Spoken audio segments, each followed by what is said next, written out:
Good afternoon, everyone. Thank you for being here.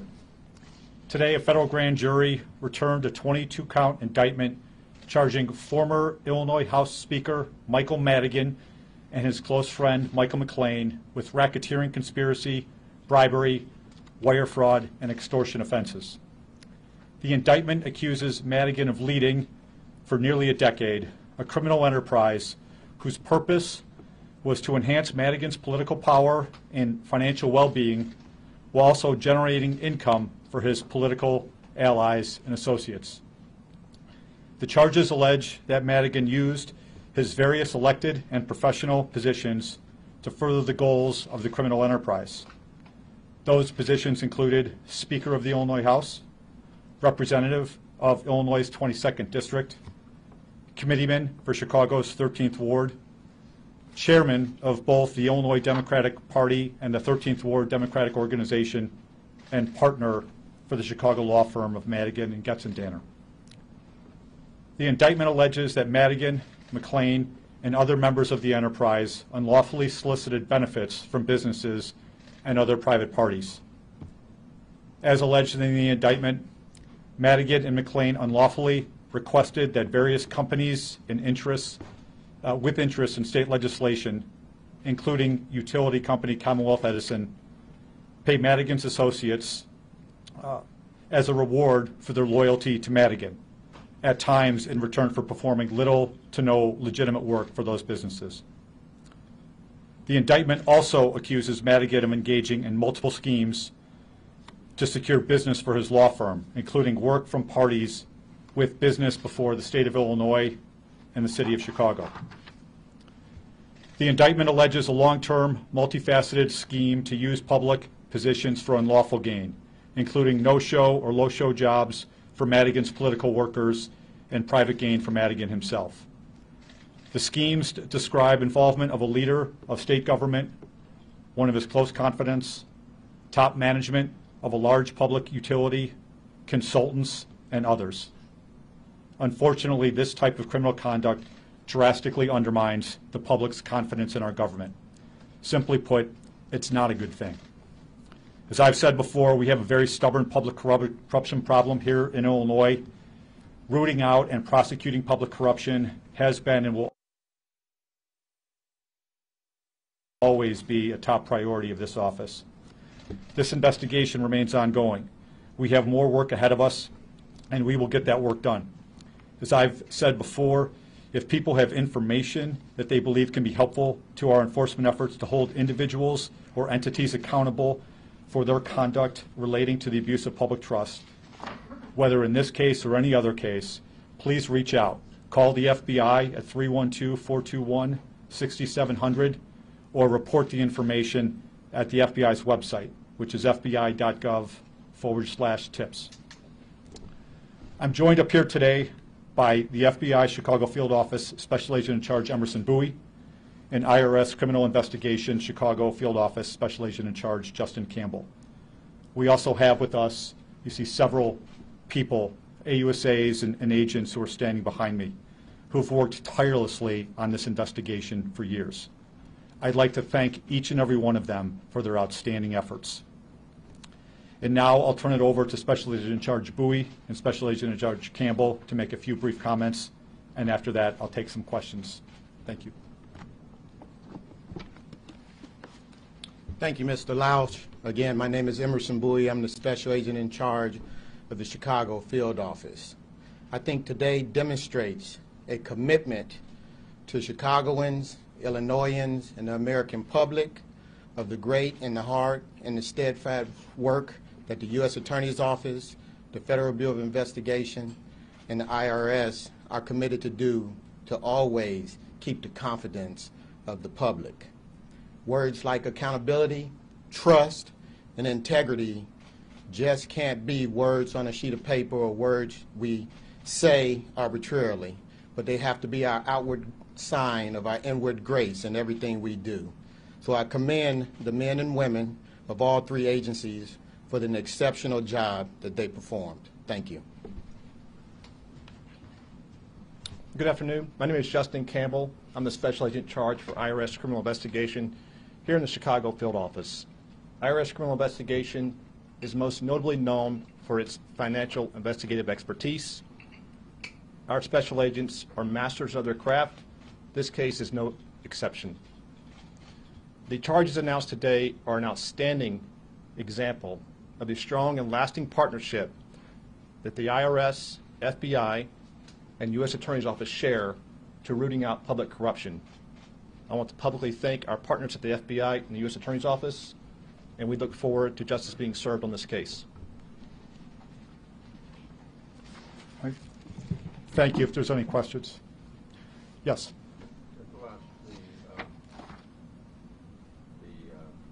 At a news conference I attended some years ago, Mr. Madigan told us that in a good year, his law firm made more than $1 million a year. Well, can you take us through the 2.x millions and how it breaks down?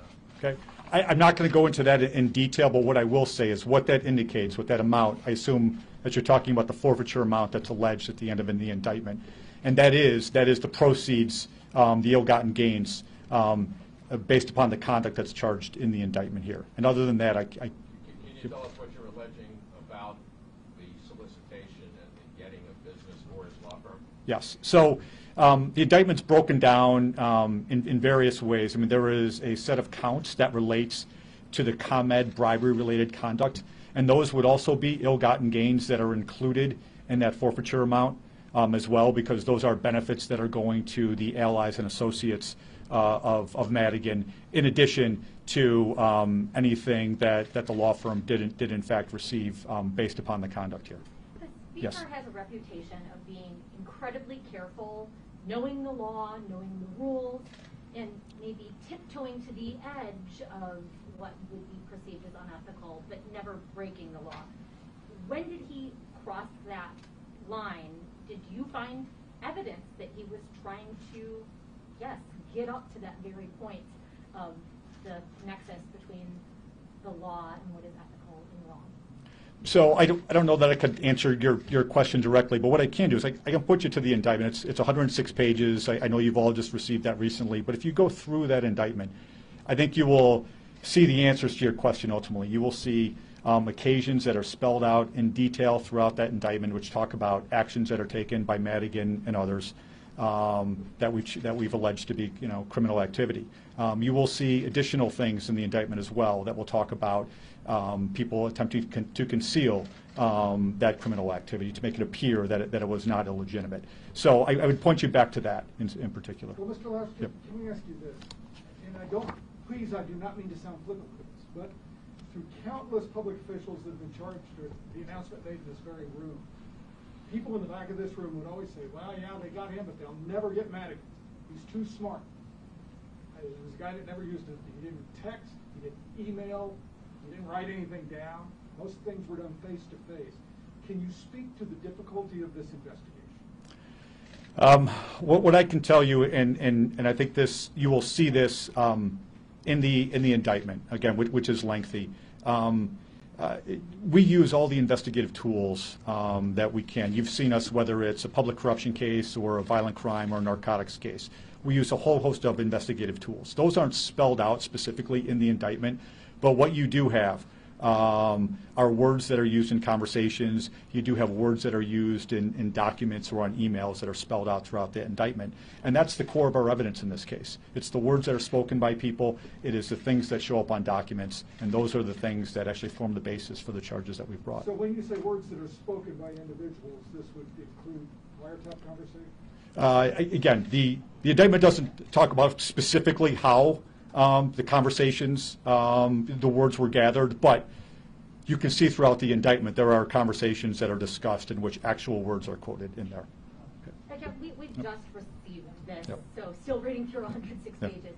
But when did you really believe that, okay, we've got Madigan on something that does, again, cross that line, that is illegal. And further, you noted that this investigation is ongoing. Yep. So you're saying the investigation into Madigan himself continues? This entire investigation continues, as in any case. We indict an individual. Oftentimes, we receive additional information that might lead to additional charges. That may or may not happen here. I don't know. But our investigation is ongoing into, basically the categories of conduct that we've been looking at, and we've been looking at this conduct for some time. I mean, you'll recall, I believe it was in the summer of 2020. When ComEd entered, we charged ComEd in the information they entered into the DPA. And so, this has been some time coming where we have continued to look at the evidence, follow the evidence where it leads, and then ultimately bring charges when we think we can prove those charges beyond a reasonable doubt. Yes. Michael McLean, Madigan's longtime friend, is already charged with a lot of the same conduct in a separate indictment and is facing trial in September. Why was he added to this indictment if he can, it's a little bit of an unusual situation? Yeah, so Jason, you'll see there are some additional charges in this indictment that were not previously alleged, one of them being the racketeering conspiracy. As I think you know, the case that's pending right now, there's a trial date that is scheduled, and so, not going to get into the details of why we make specific charging decisions and why one indictment versus another, but we thought it was appropriate to bring these charges in this fashion, including both Madigan and McLean. Mr. Larson, Yes. can you explain, because this gets a little complicated, because you've got his role as Speaker of the Illinois House, his role as the head of the 13th Ward Democratic Organization, also his role as head of the Madigan and Getzendayer law firm. Was the fact, can you explain how these things dovetailed with each other, and was the money making, the funds directly to Michael Madigan, confined only to funds that were funneled to his law firm? Okay, so can answer that in two ways. So one, if you look at the racketeering conspiracy count, you'll see the definition of the enterprise, and the enterprise makes up all of those entities. The enterprise is defined as Michael Madigan, Michael McLean, the Office of the Speaker, the 13 Ward Democratic Organization, and the law firm as well. And when we talk about the benefits that are provided, again, I would remind people, if you look at in particular count 2, which deals with the solicitation of bribery conspiracy involving ComEd, a lot of the benefits here are the benefits that are going to the political allies and associates of Madigan who received those low-show, no-show jobs working for ComEd. So when we talk about funds that are going, it's not simply legal fees to a law firm, it's also the benefits that are being provided to the allies of Madigan. But you are alleging also that he enriched himself. That is, yeah, and that he endeavored to do that, absolutely, yep. Mr. Lausch, Yes. you and your predecessors have been filing indictments against corrupt politicians for years, decades. You finally get the biggest man at the top. Does it leave you just shaking your head that people have not gotten the message that you're coming after them, and can you speak to getting the big fish, if you will? Again, I don't know what I would categorize things in the same way that you have. What I would say is I think every time that this office brings another corruption case, and I was here as an assistant U.S. attorney for a number of years before I had the great fortune of coming back in this job. I think we all shake our heads sometimes when we think that there's another corruption case that's happening. It happens with other crimes as well. And that's why I've kind of defined our problem as a very stubborn one. But that's why we continue to put the resources that we do into our public corruption cases. We have great agency partners, the FBI and IRS and others, in order to root out the corruption wherever we see it. Why was Yes. Yep. The indictment mentions a meeting with Madigan and the governor to discuss state boards, among other things. The governor under investigation? There's no allegation in this indictment, against the governor or his staff. I say there's other people that you will notice in the indictment as well that have contacts with Madigan or others, and there's no allegations of wrongdoing against them either. Again, I'm sticking to the four corners of the indictment as I have to. Why was a separate grand jury needed for Madigan? I believe that the same one that was involved with ComEd also was responsible for the indictment of Mapes, Hooker. Why was a separate I'm not sure I understand your question, but nor that I can answer it anyway. So, thanks. Was there Okay. any evidence that Madigan followed through on a state job for Solis or one of his relatives? On the there is what I will say. There's no allegation in the indictment that that the state board position was actually given. Okay. Is there a way for an attorney such as Madigan to do this sort of work and not break the law? Again, that goes far outside the four corners of the indictment. I don't think I can comment on that. Couple more questions. Yep. You face a deadline here, Mr. Laus. If I'm recalling correctly, that ComEd agreement expired after 3 years, right? So it expires this year. I believe that the term on the DPA is 3 years, but look, we follow the evidence where it leads. There is no deadline essentially other than statute of limitations that we face. So we follow the evidence where it leads. Sometimes we get there more quickly than we think. Other times it takes us longer. And I think, as you all know well, we're pretty thorough and deliberate in this shop. And then one more technical Yep. follow-up. So this lets you, the racketeering lets you go back almost a decade. Without that, what are you limited to? Well, I mean, typically, a statute of limitations is 5 years. In a lot of, generally speaking, in a lot of federal statutes, it's 5 years. Can we Yeah. ask just one protocol question? Yeah. And that is, Mike Madigan is not today the Speaker of the Illinois House, but I know in previous public corruption cases with governors and other people, this would require the approval of the Attorney General.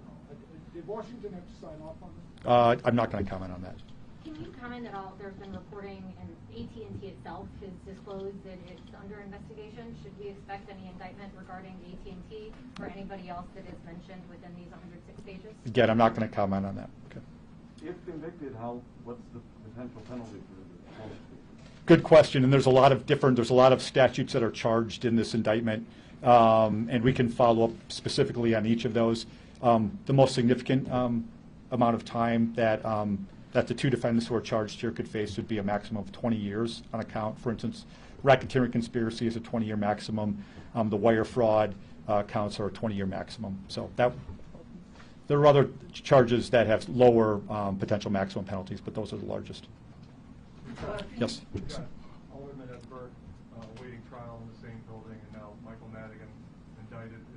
Is the Chicago way dead? I mean, they were probably the two. They were like the poster children of the Chicago way. So.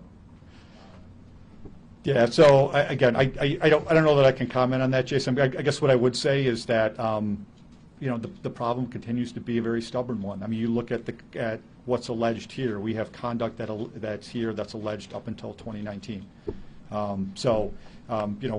There is and it's a decade-long, essentially a little less than a decade-long scheme that's described here. So it lasted for a long time, and it lasted up into 2019. So. Do you have reason to believe that it goes back further than that? You just didn't maybe have the wiretaps or the ability to begin an investigation? Madigan's been both an attorney and speaker for 40 years, not a decade. Yeah, that goes outside the four corners here, so I can't comment on that. Final question. Let me ask you, did this ongoing investigation, obviously it was reported up the chain in Washington, does the fact that this was an ongoing investigation have anything to do with your staying on in the Biden administration when many of your colleagues were asked to turn in resignations? Yeah, I can't answer that. I serve at the pleasure of the president like every other U.S. attorney, and I'm honored to do so. Did you ask to stay on to bring this to an indictment? I'm not going to comment on that. Can you give us a sense, because we haven't had the chance to go through all 106 pages, what counts we should be paying specific attention to in terms of new information that wasn't in the comment?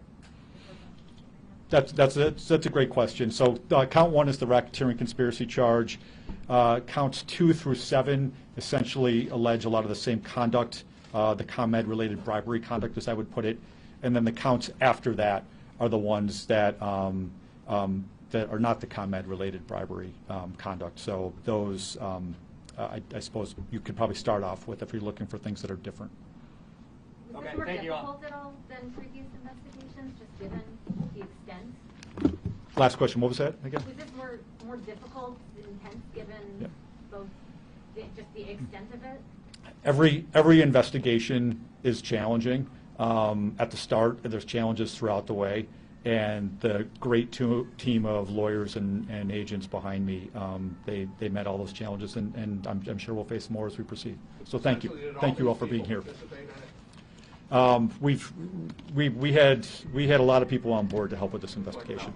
Thanks. Mr. Lausch, there are two forfeiture claims in the indictment, one for 2.85 million and one for 2.826. It's not clear to me if these two are separate items that can be combined or represent different claims of the same ill-gotten proceeds. Could it help separate them? So we could take I'll talk with our PIO about that in particular. One of those relates to the racketeering conspiracy. The rest relate to the other counts in the indictment. But I may need to understand the question a little better and get a little more granular to the extent we can answer it. So thank you. Thank you.